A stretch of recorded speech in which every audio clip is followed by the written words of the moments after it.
What's going on, guys? David here at WFO Customs. What we're going to be looking at today is how to set up a pro late model. Some of the things I go through to make my own setups. I'm going to be using Cedar Lake. That is going to be the official track for next week for the official races. I do not use a setup shop at all. I have no desire to. I build all my own setups.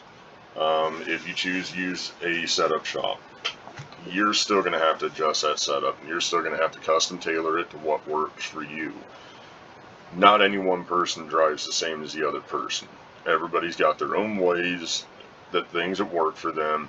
You have to figure out what works for you. A little bit about my setup I'm using. I got a Logitech G25 with a steering wheel mod to where I'm running a 14-inch steering wheel on it, and I'm running Fanatec V3 pedals, and I have really good luck with it. It's not a high dollar rig by any means, but I have fun with it and I compete with it. So with that being said, what I use for my base setups, I went to schoolofsimracing.com. These setups are free, anybody can get them. You get on there and they have base setups for a majority of the cars that are ran on iRacing. This is the setups that I have right now. I haven't checked to see if they've got a Port Royal update or whatnot. I haven't been on there in a while. So what we're going to be using is Cedar Lake base setup. We're going to be using a 5% track. This is going to be pretty close to your qualifying and your heat race track. The feature setup, obviously, I mean, you're going to use it for the feature, possibly even the B feature, depending on how fast the track wears in, how fast it starts to slick off. So we're going to go Knowlton that setup up. These setups are fairly competitive right out of the gate. They'll get you a really, really good base area, and then you can start making adjustments from there as far as where you want to go. One thing I change on majority of my setups is I run negative axle lead, or steering offset, sorry.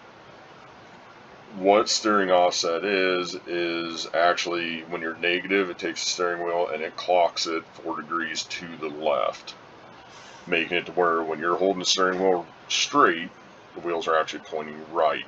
I prefer to run it because I feel it helps me get into the corner a little bit better, not get the car so sideways and out of control to where I'm losing time. Some guys will say don't run it, you don't need it, figure out how to drive the car. I feel it's a personal preference, and I feel it is a way of aiding yourself in getting the car around the track straighter. So with that being said, that's all we're going to change. We're going to leave everything else as is. We're going to go out here and we're going to turn some laps. Now, when you go out here and you turn your first few laps, don't go out here and hit one lap and all of a sudden decide, well, this setup ain't right, it's completely off, the setup ain't doing what I want it to.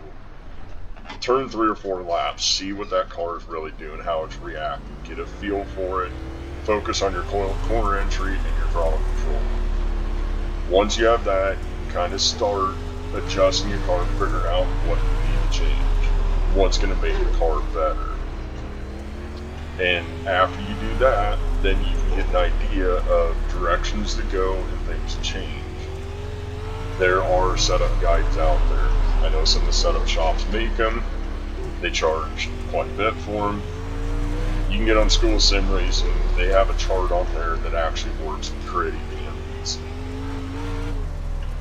So we're in 3 laps there.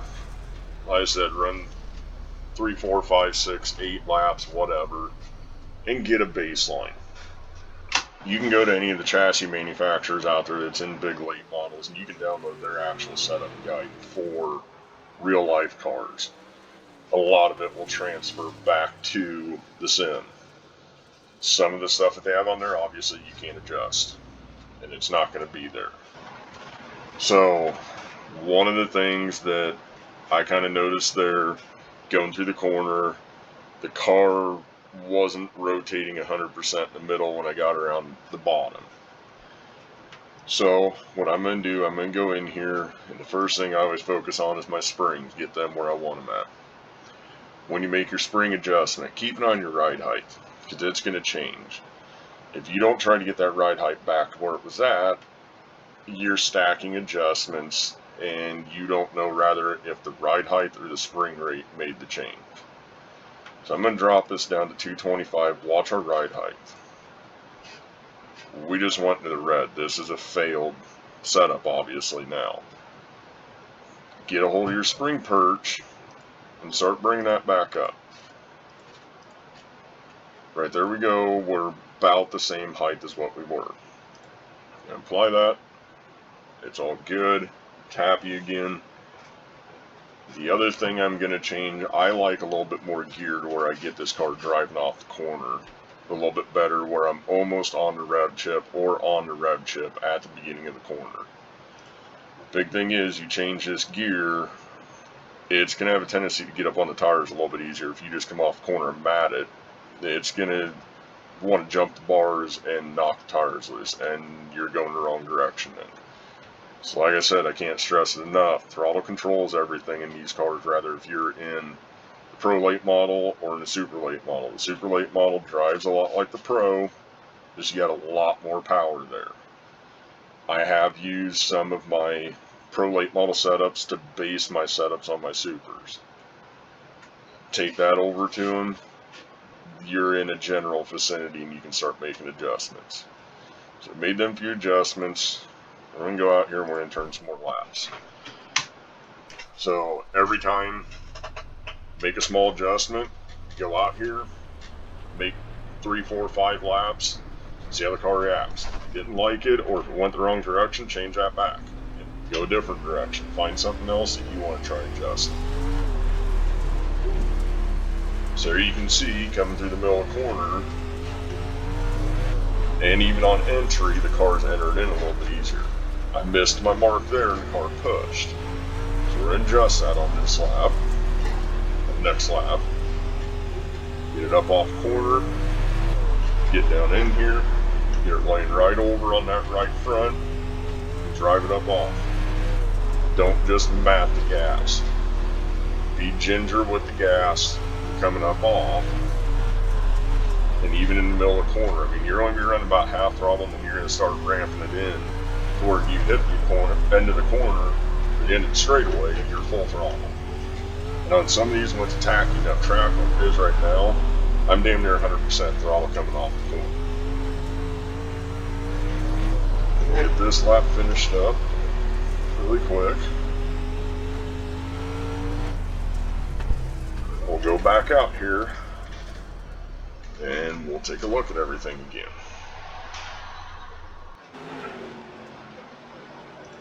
You can see already, we're already starting to make improvements on our times. We're getting the car to handle a little bit better. We're getting our times down. So, with that, we made that adjustment. Okay, I liked how the car reacted. I liked how it rolled over through the center, and how I had more drive up off. A little bit more drive up off. The next thing I want to try adjusting, I'm pretty happy with how the car's reacting through the corners on the springs. I'm going to play with my droop chain. Now, this droop chain has a long range of adjustment, 24.5 clear to 26.5. This can be a big deal. You get too low on the chain, I feel the car doesn't react right when you're clear down at 24.5. Just the same as you get up on 26.5, the car might jump up on the bars too hard and get too high on the bars, making it a little bit harder to control at times. But at 26.5 on a dry slip track, it makes it to where when you roll the throttle, to me, it feels like the car's a little bit easier to keep up on the bars. On a tacky track, you kind of got to play with it. You got to figure out what works for you. So we're going to go ahead and turn that up to 26.5. We're going to make no other adjustments. We're going to go right back out here. You can go right around the track, 3, 4 more laps. We're going to see what it does. Don't make 4 or 5 adjustments at a time. Do a couple, or do one really. Go out, see what it does. learn what that change did to the car. Because you go out here making multiple changes, and all at once the car's unloaded, not steering, not driving right. You don't know what caused it to do that. So we're just going to go out here and make our laps.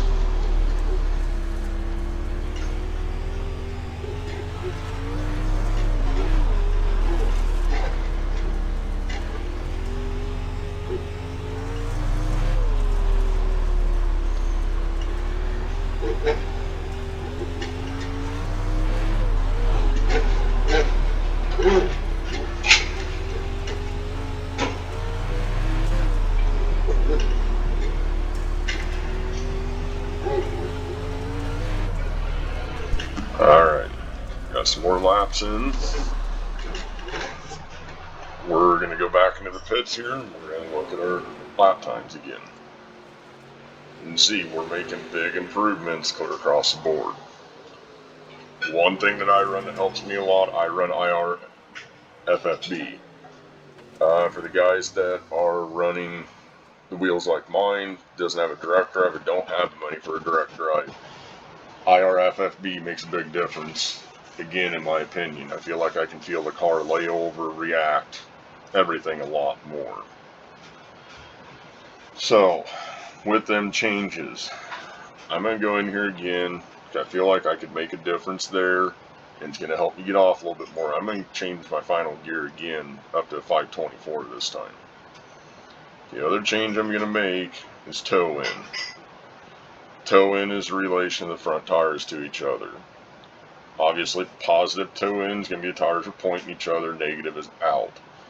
On all of our dirt cars, you're going to run negative toe in. You got to figure out what number works for you. If you have more toe in, it's going to turn in a little bit easier. But too much toe in, and the car might get darty on you. So find a number that works for you. We're going to give that a bump up to 7/16. We're going to go out here again with the gear change. We're going to run some more laps again to see what it does this time. Like I said, I can't stress it enough. Make a change, go test it. But don't stack adjustments. Start stacking adjustments, you don't know what change the car made the car react the way it did. You might end up having to go all the way back to square one and start all over because you don't remember what all you changed. So just come out here, roll it into the corner.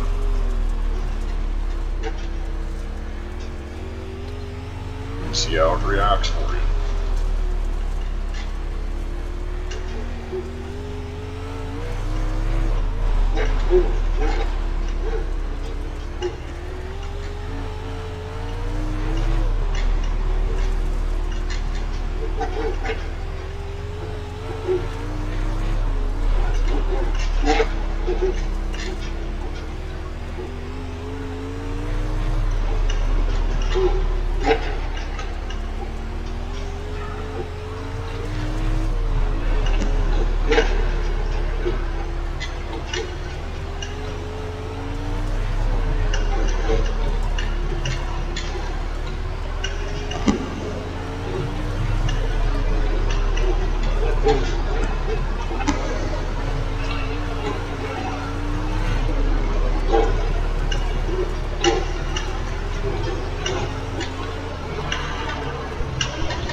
Alrighty, so then we're back out and go take our laps, look at the laps again. That session I had another fast lap. So you may only make 1 or 2 tenths or 2 100ths of a second even change in your time. Every little bit counts.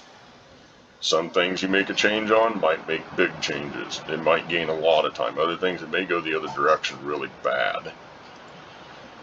So, I'm going to go back in here again.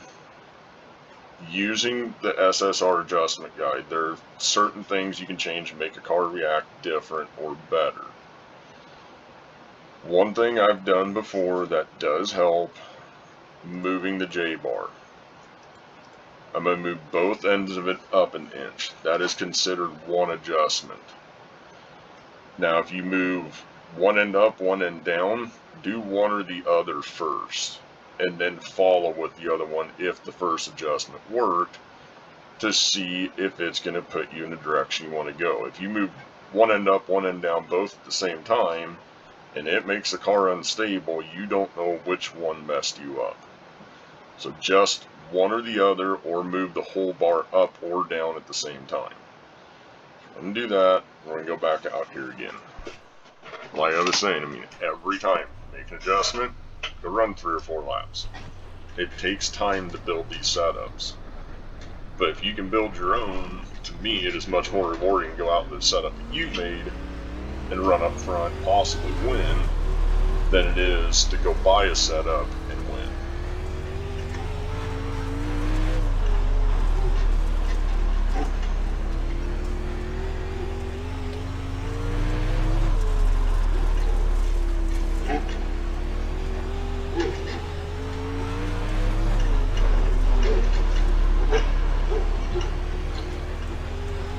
We're just going to run some laps. We're going to kind of move around a little bit on the track, find the line that the car is going to like, what works best for you. Focus on your throttle control. Don't let the car get just crazy sideways on you. You want to try and keep these things as straight as possible. You're just going to continue to run it around the track for a few laps and see if you allow it. If there's anything else you can change that you feel needs to be corrected a little bit more. So right there on that last lap, I broke into the 13.1s. With that being said, right there, you're getting really close to being in competition times with some of the higher splits. I know a lot of these guys are running down into 12.8s, 12.9s around here. If you're running the 13 flat, you're going to run with them. Are you going to beat them? Probably not.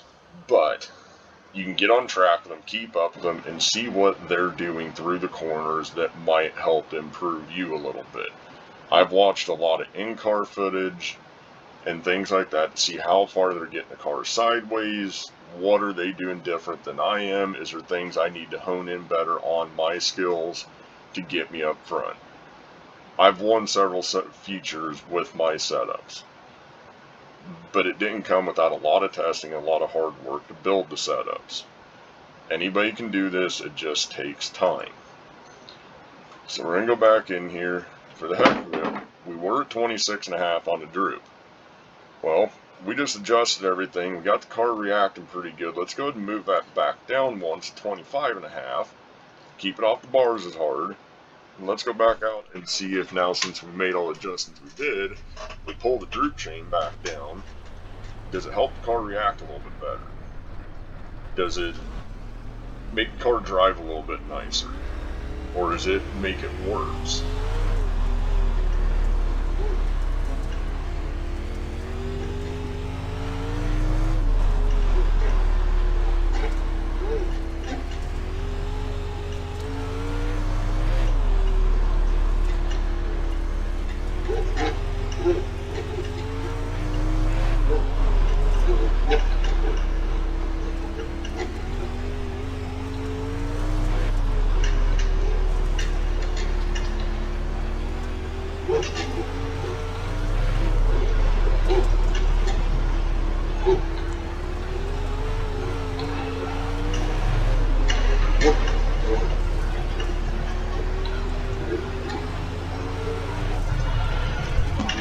So, in that instance right there,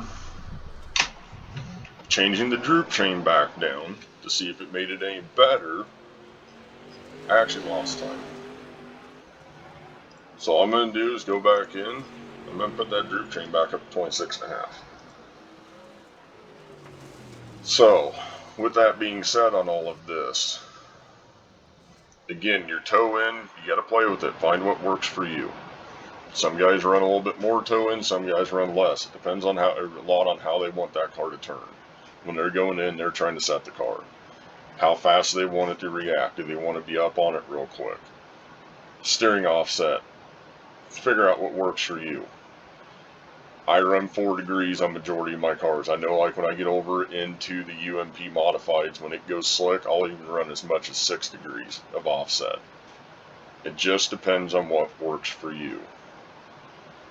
Get your springs set. As you're setting them, watch your ride heights. Use your spring perch to bring your ride height back to where it's at. Because if you don't, you're going to stack an adjustment and it may unload the whole car.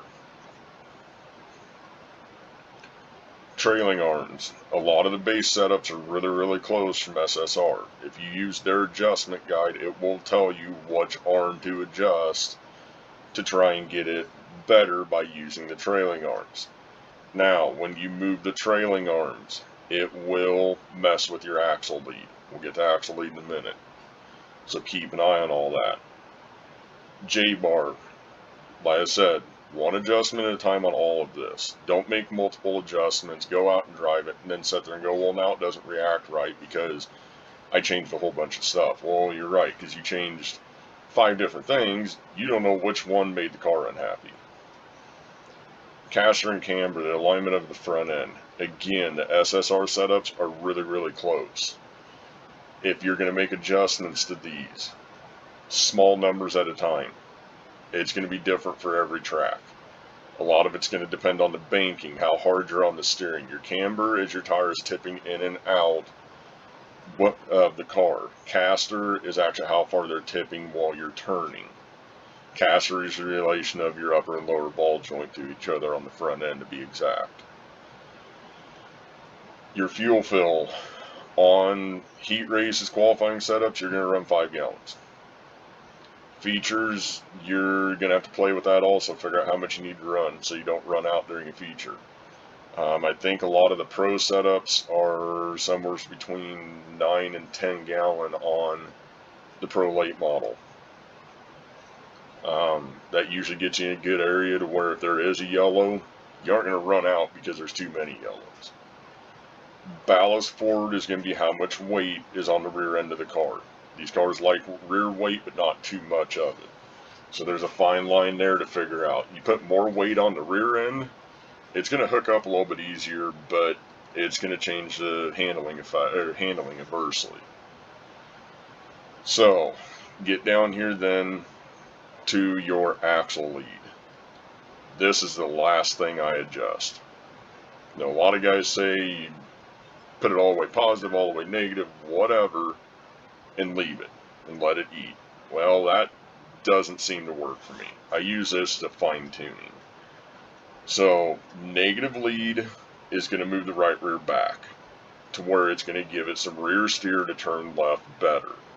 Positive lead is going to move the left rear back to where the car is going to try to steer towards the wall almost. Probably a little bit of exaggeration there, but that's exactly what it does in a nutshell. So if we move this and say we're going to put 2/16 of axle lead in the rear end, we're going to go out here, and you're going to see when we come off the corner, the car is going to rotate more coming off the corner. But it can also loosen the car going down into the corner because you got more rear steer back there. So the rear end's going to try to turn in relation with you steering it in the corner.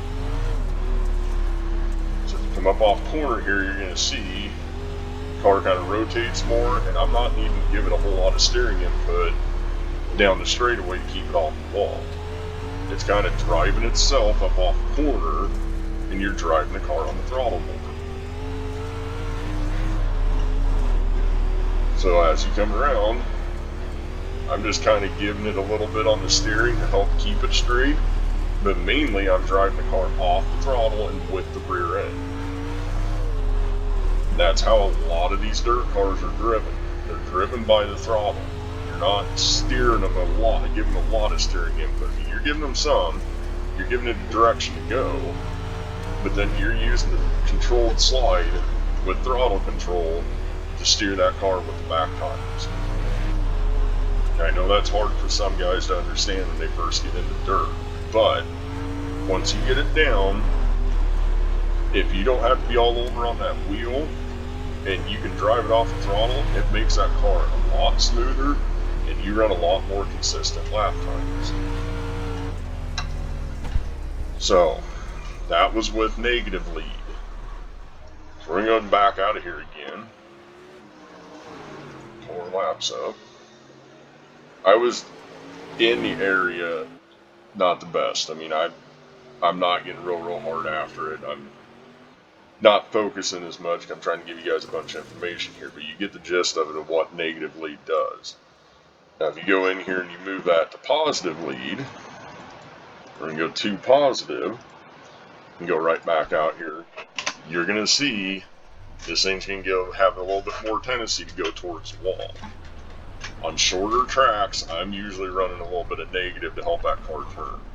On the bigger tracks like Williams Grove, Lernerville, places like that, I'm running a little bit more positive to help keep that car straighter coming off the corners and tighten it up going in, because you're going to be carrying more speed. And you see there, the car wanted to go up towards the wall more. Well, that's because I don't have any rear steer in the car now. I took all the rear steer out and actually put it into the positive to where that left rear is back, so it's actually pointing the rear end towards the wall. So, making them changes one at a time, you'll be able to understand better of what this car does in and through the corner. Majority of the Pro late models, the tracks that they've run, you aren't going to be using the brake to set the car. You're going to be setting the car off of momentum. And the more momentum you can carry down into the corner, the more consistent and faster lap times you're going to run. So, you got to find what works for you. And when you get that, you find that sweet spot, you'll find that you'll start turning more consistent, faster lap times, and you'll start running up front further in the higher split races. So with that, as far as shocks go, it can be a little bit confusing trying to figure out where to set these shocks at. SSR has a chart that comes with the free adjustments of the chassis that tells you where to move your shocks to. Shocks are a fine-tuning. When I do mine, I use Motec. There is several videos out there on setting up Motec, how to get all your stuff working, to use a telemetry that's built into iRacing, and then you can actually monitor your shocks to know possibly what to adjust on them. Where can you make an adjustment at?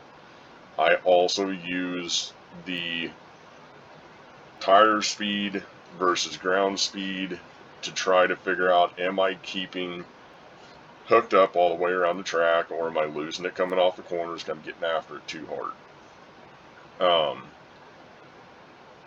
That's a big deal there. Now obviously if you're going to use Motec, when you go in the corner, it's going to show a tire slip clear through the roof. Well, you're setting it into the corner, it's going to slide the tires.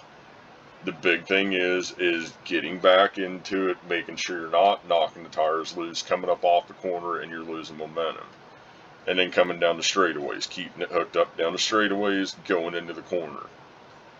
Motec helps a lot there. It shows you a lot of what that car is doing around the track on the shocks and on keeping the car hooked up around the track. So that's what I use to adjust my shocks. The only other thing, as far as Stager goes, I don't mess with front Stager a lot. Every once in a while I might drop down to a ½ inch, but usually I keep an inch in the front. Rear end Stager, I run anywhere from 1.5 inches clear up to 4.5 inches depending on the track. Stager makes a big change very quickly. I mean, you wouldn't think a ½ inch of Stager would make a difference, but it will. It will change how the car reacts adversely. If we drop this down to say 3.5 inches, just for an example here, and go out here and turn a couple laps at 3.5 inches of Stager, you're going to notice this car does not snap sideways like it does on 4.5 inches. You took an inch of Stager out of the rear end.